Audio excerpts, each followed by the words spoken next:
हिवाळ्यात मस्त अंग गरम ठेवण्यासाठी आपण करत असतो मस्त गरमागरम व्हेज पुलाव. सर्वप्रथम यात आपण बघत आहात की कांद्याला आपण मस्त कुकरमध्ये इकडे तेलात टाकून शिजवले आणि थोडंफार त्याला कॅरमलाइज होऊ द्यायचं आहे, ज्याने कांद्याचा जो फ्लेवर आहे तो देखील तेलामध्ये येऊन जाईल. मग यात आपण टाकायचे आहे अख्खे धणे.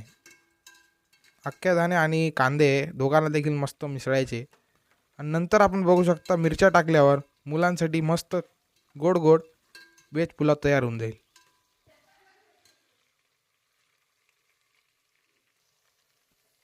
नंतर मग वरून टाकायचं आहे आपल्याला अद्रक लसूण पेस्ट, नाही तर तुम्ही घरी बनवू शकता अद्रक लसणाचं पेस्ट. आम्ही तर रेडीमेडच टाकतोय. छान प्रकारे आपण या तिघा देखील सामग्रीला बरोबर मिक्स करून घ्यायचे आहे. नंतर